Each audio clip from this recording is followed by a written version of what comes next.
Well, hi. Today I'd like to talk to you about something that I saw at my local Don Quixote discount shop, which the locals around here like to call Donki.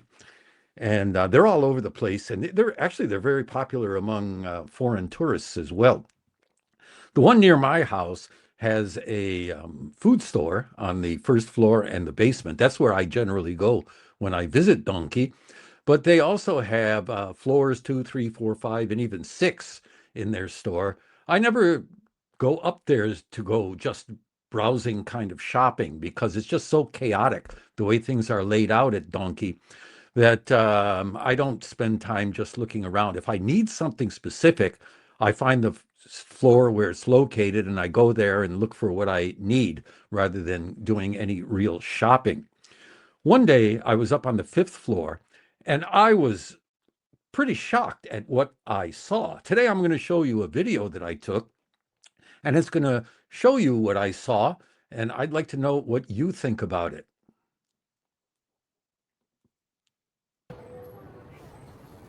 All right, here we are outside the Donkey, going into the main entrance here. Whip around the corner.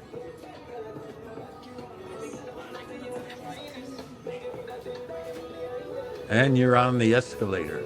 I won't bore you with the whole escalator ride, so we'll just go a little high speed here. And here we are approaching the fifth floor. Now, at first glance, there's nothing surprising or out of the ordinary with the fifth floor. I mean, there it is. You've got some goods around there. And you've got your happy bag, your lucky bag. That this was during the New Year's that I shot this. You've got some toys on the right, bicycles on the left.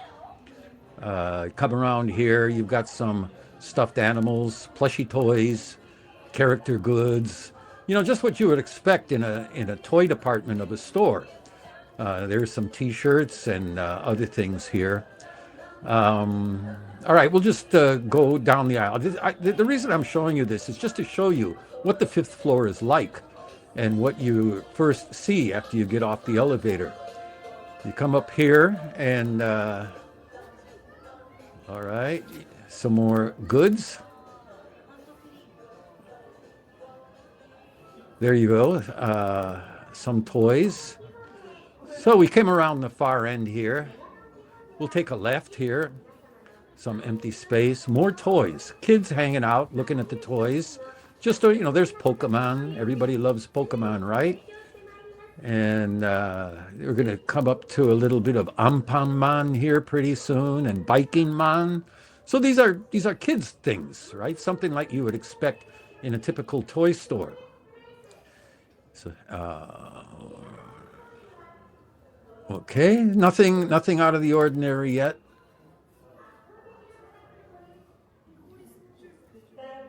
Toys, and more toys. So you would expect kids to come hanging out here. There's some Oksans, some housewives there. Then off to the right, there's the first little bit of strange thing on the fifth floor. This is really weird. We're going to turn to the right here pretty soon, and we're going to find a taran maid coffee shop, a maid Quixote. Now, this is really weird to find here, a maid Quixote. Maid Quixote, there's nothing dirty or out of the, nothing fuzoku about the maid Quixote. Fuzoku means like a prostitution or something like that. But it is a kind of a funny thing to be having in a toy area of a kid's shop. On this particular day, it was during New Year's, so there were no maids. I guess even maids need to have a day off every once in a while. On the other side of the maid coffee shop, here is a display of deluxe air pistols. These are real good, realistic looking guns. They were like tens of thousands of yen, 35, 40,000 yens. But as we know, guns are outlawed in Japan, so these are actually air pistols. We'll be going past here pretty soon. We come around here, and we have more toys. These are there were models here and stuff like that. You can put together and build different little things. Now, As we approach this area, uh, the things start changing a little bit. Over here to the right, this is your cosplay area. These are costumes. And when I say costumes, I don't mean like Halloween costumes. I mean like dress up your girlfriend kind of costumes. They were skimpy maid uniforms and nursing uniforms. And like I said, this is right in the back of the children's, a floor that looks like the children's section. And then we come up here, more toys to the left, more costumes to the left. And this is something that is was really strange that just jumped out of the picture here. I think it'll be coming back in after I get a shot of these skimpy costumes again. We come around here, and we have these chickens, these yellow plastic chickens. And there must have been 5 or 6 of these displays hanging off the ceiling, these plastic chickens. It was really weird. I was wondering, why is Don Quixote pushing these plastic chickens? But like I said, there were multiple displays on this floor. I checked with a lady yesterday, and she told me that there was some izakaya, which is like a kind of eating and drinking place in Tokyo, that uses these chickens, these plastic chickens, as a kind of gimmick. What happens is they're hanging on the ceiling, and if you want to call a waiter or something, you squeeze a chicken and it makes a noise. But like I said, these things were all over the place. Now, this isn't what shocked me. What shocked me will be coming up very soon. So we'll get past the funky chickens here.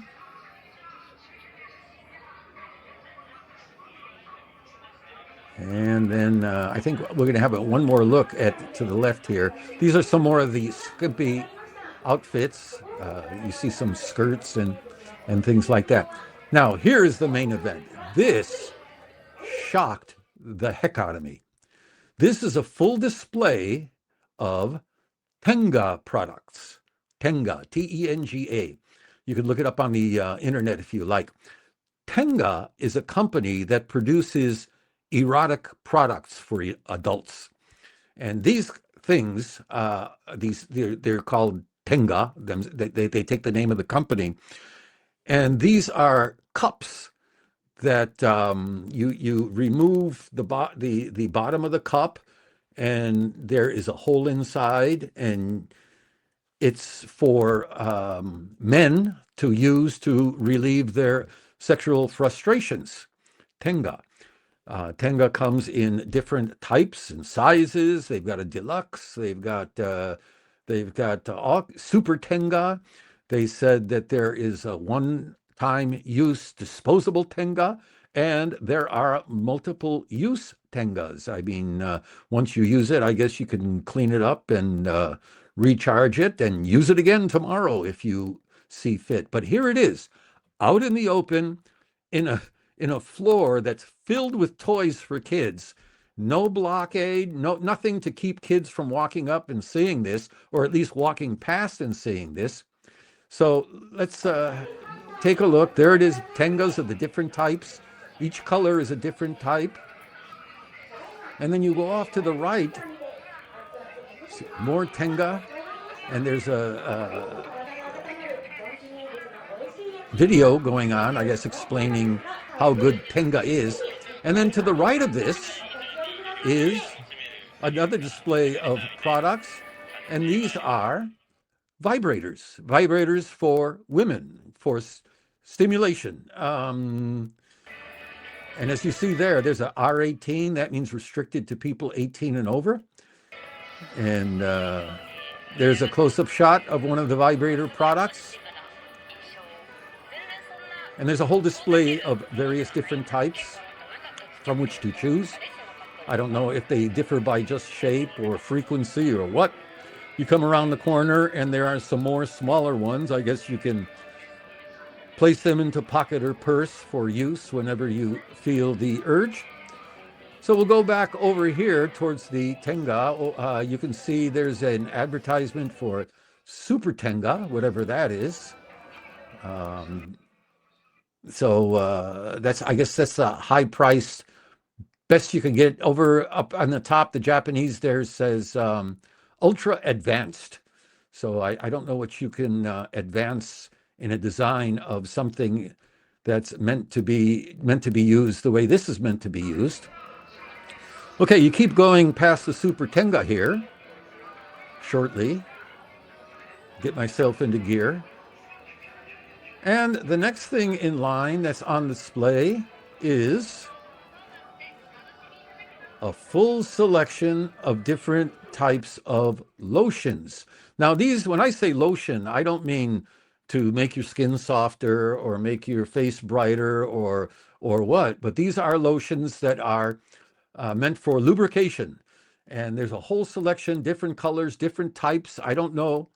I have no idea what this is all about, but evidently they try to appeal to a vast range of clientele. I guess I don't know if these are meant to be used separately or used to recharge a tenga or what, but here you are if you ever need lotions. These are also marked 18 or over. Now, the funny thing that I found about this display is you had all this 18 and over erotic goods on full display, in full view of anybody who walks by. And yet, here is a special area with a curtain hanging down, and this curtain says stop if you're under 18. No one under 18 is allowed into this area. And it's hard to understand why all this other 18 stuff, including masturbation tools, is out there in the open while they have a room where they can put it back there and only people who are over 18 could go in there and view it and shop for it. But all these other things are out in the open. Any kid walking by can see it, read what's going on. I mean, they weren't shy at all about their descriptions on their products. And actually, some time ago, when I first saw this, I asked one of the guys working in the shop, I says, hey, do you think this is a good idea, having this stuff out here, out in the open? And so any kids walking by might be able to get a glimpse of it. And he said to me, oh, we don't decide the store layout. That's decided at headquarters. And that was his defense, it's not me. I'm just following orders. So there you go, 18 and under. Yet 18 and under goods are out and all over the place. And just past here, you come out here and you're back into the regular goods kind of area. Now, soon I'm going to have to block the bottom part of this layout, this visual, simply because there was a family of people who a woman and her young kids came by, and they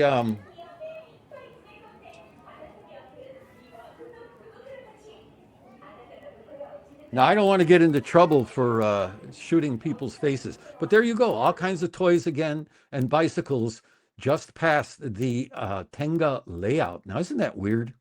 So I want to ask you, what do you think about all this? Am I overreacting? Were you surprised to see it? Do you think that all these 18 and over erotic products should be out there where the general traffic of white housewives and kids going past can have a look at it? And I'd also like to know, what do you think about all those chicken displays out there? All those, like I said, there were 5 or 6 of these long, skinny yellow chickens hanging out there. Does Donki really think that such displays are helpful, or not helpful, but do they really think it will attract people to this product and get them to buy it? All I got to say is I bought one.